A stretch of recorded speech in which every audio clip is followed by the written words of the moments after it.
안녕하십니까. 사회복지학개론 이론 강의 들어갑니다. 이번 시간에는 앞에서 말씀드렸던 3번 존 롤스의 사회정의론부터 들어가도록 하겠습니다. 자, 존 롤스의 사회정의론, 이것은 이제 사회복지정책 발달이론의 마지막 부분에 해당되는 것인데요.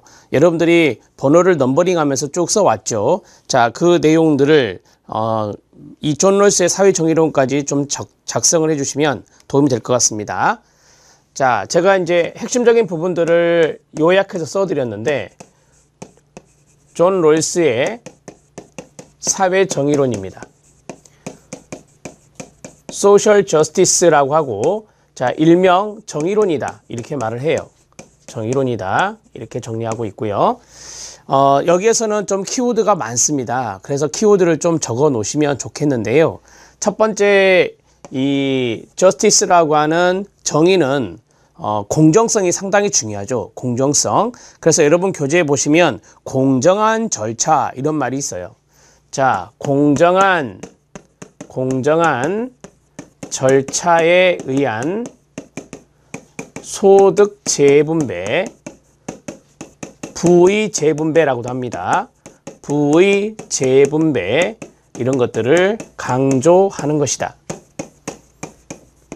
자, 그러면 소득재분배는 우리가 평등을 지향하는 거다라고 했잖아요. 그래서 평등을 추구하기 위한 것이 바로 이 정의론이다 이렇게 보시면 되고요. 자, 여기에서 우리가 이제 여러 가지 원칙들이 있어요. 그 원칙들을 뭐 1원칙, 2원칙 이런 식으로 이야기하거든요. 여러분 교재에 보시면 원칙이 좀 나와요. 교재 반가로 3번 쪽에 보시면 제1원칙 해서 나오고, 그 다음에 제2원칙 이렇게 해서 나와요. 그래서 원칙이 여러 가지가 있는데 4가지 정도 기억을 하시면 돼요. 그 4가지 정도의 원칙에 대해서 제가 원칙의 명칭만 써드리도록 하겠습니다. 자, 그것을 잘 들어주세요. 자, 1원칙, 2원칙 이것은 알고 계셔야 돼요. 왜냐하면 시험에서 1원칙, 2원칙 이렇게 숫자를 넣어서, 아라비아 숫자를 넣어서 낼 수도 있거든요. 그래서 1원칙은 평등한 자유의 원칙이다. 평등한 기본적 자유라고도 해요. 평등한 기본적 자유의 원칙, 이렇게 타이틀 명칭을 알아놓으시고요. 그 다음에 제2원칙이다. 자, 제2원칙은 우리가 2가지가 있어요. 한 가지가 뭐냐면 차등의 원칙이 있어요. 차등의 원칙이 있고, 그 다음에 기회균등의 원칙이 있어요. 기회균등의 원칙이 있다. 자, 이 2가지가 이제 충돌하잖아요. 이 2가지가 충돌시 기회균등이 우선한다라고 해요. 기회균등이 우선한다 이렇게 보시면 되겠습니다. 자, 그 다음에 하나 더 있는데요. 그게 바로 최소 극대화의 원칙이에요. 최소 극대화의 원칙. 자, 존 롤스의 사회정의론에서 나오는 원칙들은 다 적어드렸거든요. 여기에서 획일화된 평등, 이것은 틀린 지문이다. 이것도 알아두시면 돼요. 출제 포인트니까. 획일화된 평등을 이야기하는 분이 아니에요. 이 존 롤스는 사회정의론은 공정한 절차에 의해서 이루어지는 평등을 강조했던 것이죠. 했던 것이고요.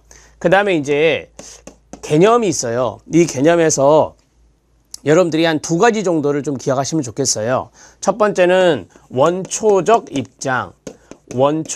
입장이라고 하는 것과 무지의 배일,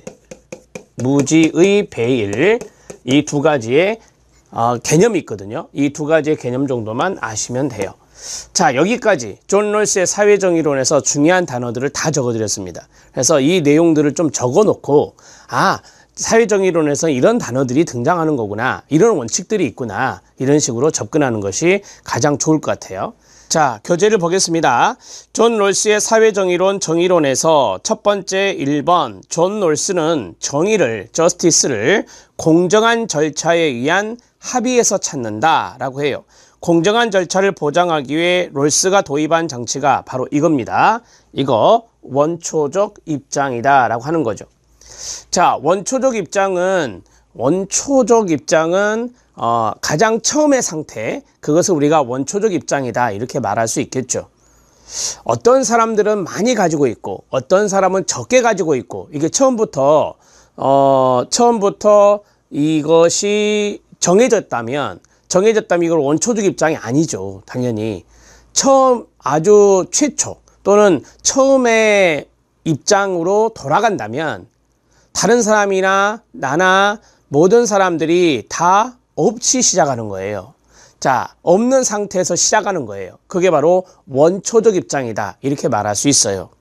원초적 입장은 일종의 사고 실험 장치이자 사회 구성원이 정의 원칙에 합의하기 위해 수용해야 할, 받아들여야 할 도덕적 관점이라 할 수 있는데, 원초적 입장을 특징짓는 조건은 크게 두 가지라고 해요. 그 두 가지가 바로 이거 무지의 배일이라고 하는 것과 최소 극대화의 원칙이 두 가지가 있어요. 그래서 이것이 바로 원초적 입장과 연관성 있는 두 가지 조건이에요. 첫 번째, 무지의 배일입니다. 인간 사회에 관한 일반적 사실 법칙은 알고 있으나 이러한 지식이 아닌, 자, 그 다음에 밑줄 쫙 그어주세요. 자신의 자연적인 재능, 제가 아까 말씀드렸던 게 지위잖아요. 사회적인 지위, 인생 계획, 자신의 가치관에 대해서는 알 수 없다는, 그게 바로 이제 무지의 배일이에요. 그래서 알 수 없다는 인지적 조건과 합의의 당사자들은 자기 이익을 극대화하고 타인의 이해관계에 대해서는 상호 무관심한 합리적인 존재라는 동기적 조건, 이것을 우리가 무지의 배일이다, 이렇게 말을 해요. 자, 그러니까 뭐 예를 하나 들어보면 거기에서 사회적인 지위로 해보죠. 자, 사회적인 지위에 대해서는 어느 누구도 알 수 없다라고 하는 거예요.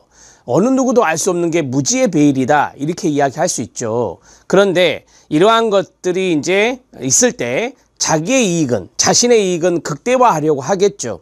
그 다음에 타인과의 이해관계에 대해서는 이 무관심한 합리적인 존재라고 하는 어떤 조건이 될 수 있는 것이 무지의 배일이다라고 해요. 거기에서 공정성이 시작되는 거예요. 그 다음에 최소 극대화의 원칙이 있어요. 그러면 무지의 배일로 씌운 인간에게 상위층, 지위로 이야기했네요. 하위층, 신분 중 누구 신분 계층에게 몫을 최대화 할 것이냐라고 가정을 한다면 어떻게 될까요? 그러면 자기가 하위층이 될 수 있잖아요. 무지의 배일 상태니까 자기가 하위층이 될 수 있으니까 하위층한테 좀 더 줘야 되지 않냐, 이런 이야기를 하겠죠. 그게 바로 이제 최소 한계 계층에 많이 분배해야 된다, 극대화의 원칙이라고 말하는 거예요. 자, 계속 보면 가정한다면 대부분의 인간은 상위층보다는 하위층이 될 수 있다는 불안감이 생기겠죠. 그래서 몫의 수준이 낮은 하위 등급을 극대화시키는 선택을 한다는 원칙이다. 그 밑줄 친 부분이 바로 최소 극대화의 원칙의 개념이에요. 자, 최소는 거기 나온 대로 한다면 그 몫의 수준이 낮은 하위 등급이라고 했잖아요. 그럼 하위 계층을 말하는 거예요. 최소는 하위 계층을 말하는 거예요. 자기가 하위 계층에 포함될 수 있다는 불안감 때문에, 자, 하위 계층에게 극대화시킨다, 하위 등급을 극대화시키는 선택을 한다라고 했어요. 그러면 이러한 것들이 쉽게 말씀드리면 극대화, 부의 재분배에 해당되는 부분이잖아요. 그래서 이 재분배 부분을 극대화시킨다라는 선택을 한다라고 하는 것이죠. 자, 이게 다 원초적 입장, 즉 무지의 배일이었기 때문에 최소 극대화의 원칙이 나오는 거예요. 자, 이제 원초적 입장에서 사회 구성원들은 롤스가 말하는 정의의 두 가지 원칙에 합의하게 되는데, 그 첫 번째가 평등한 자유의 원칙이에요. 각자는 모든 사람의 유사한 자유체계와 양립할 수 있는, 그렇죠, 저 사람도 자유롭고 나도 자유롭고 이런 양립할 수 있는 평등한 기본적 자유의 가장 광범위한 전체 체계에 대해 평등한 권리를 가져야 한다라고 해요. 근데 이 두 가지 중에서, 평등과 자유 중에서 이 자유를 좀 더 강조한 단어예요. 이 원칙은. 그러니까 다른 사람도 자유롭고 나도 자유로운 것이 똑같아야 된다라고 하는 거. 그게 바로 이제 일종의 평등이라고 쓴 거죠.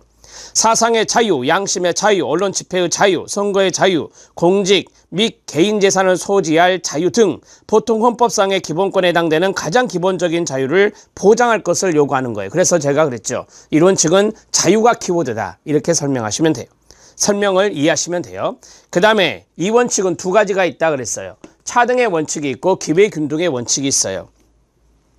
차등의 원칙은 아까 말씀드렸던 최소 극대화의 원칙과 연관성이 있어요. 그러니까 이런 거죠.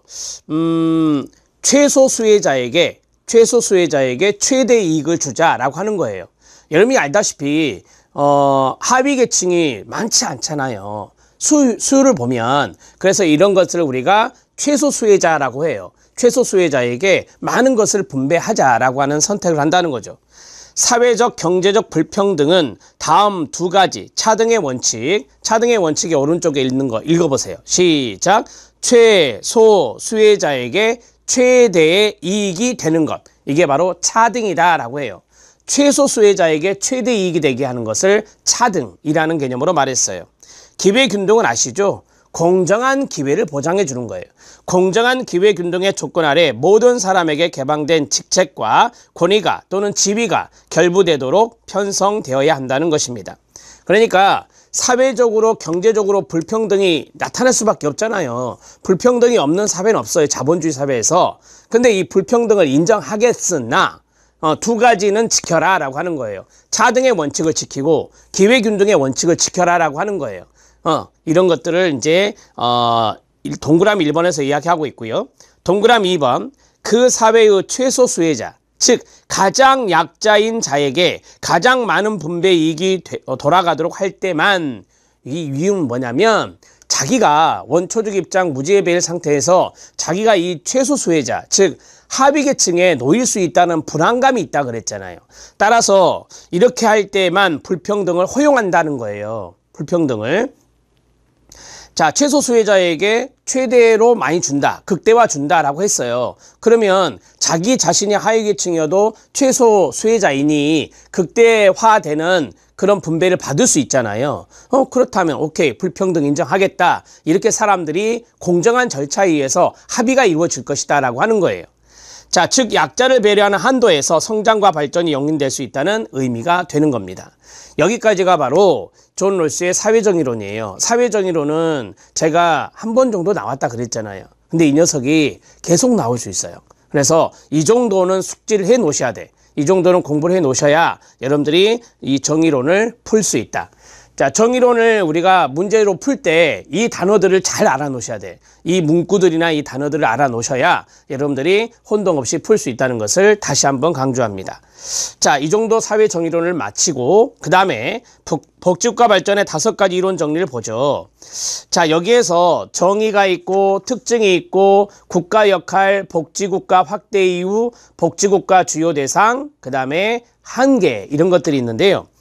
자, 여러분 이 아래로 내려갈게요. 산업화 이론, 독점자본주의 이론, 사회민주주의 이론, 이익집단 정치 이론이 있는데, 이익집단 정치 이론에 이걸 쓰세요. 이익집단론, 우리가 앞에서 배웠던 다원주의 이론이죠. 자, 이익집단론과 유사라고 쓰면 돼요. 유사함, 이렇게 보시면 됩니다. 약간의 의미가 약간은 다르지만 이익집단의 정치 세력화, 이렇게 나와. 이것은 약간 다르지만 전체적인 포괄적인 의미에서 보면 동의어처럼 생각하셔도 무방하다라고 하는 것을 말씀드리는 거예요. 그 다음에 국가중심적 이론까지입니다. 우리 이거 다 배운 거 아닙니까? 여기서는 점검한다라고 생각하세요. 자, 그러면 사회민주주의 이론 별표 2, 그 다음에 독점자본이론, 국가독점자본주의론이에요. 정확히 말하면 사회민주주의 이론 별표 2, 그 다음에 이익집단정치이론, 이익집단정치이론은 여기 이익집단론과 유사하다고 봤을 때는 별표 1, 그 다음에 국가중심적 이론 패스. 독점자본이론과 국가중심 이론은 거의 드물어요. 나오는 경우가 거의 드물기 때문에 제가 별표를 치지 않았어요. 산업화 이론 들어갑니다. 좀 빨리 볼 거예요. 왜냐하면 복습하는 거니까. 산업화가 되면 경제가 성장하고 기술이 발전하며 자원을 축적시켜 자동적으로 복지국가가 된다는 겁니다. 산업화의 동그라미. 특징, 산업화의 산물이고 그 다음에 산업화가 될수록 발전한다는 것입니다. 산업화의 동그라미, 욕구에 대한 경제적 자원이 있어서 복지국가가 가능하다. 자원의 동그라미, 산업화가 되면 자원이 많아지잖아요. 자원이 풍부해지고 그걸로 이제 해결된다라고 하는 겁니다.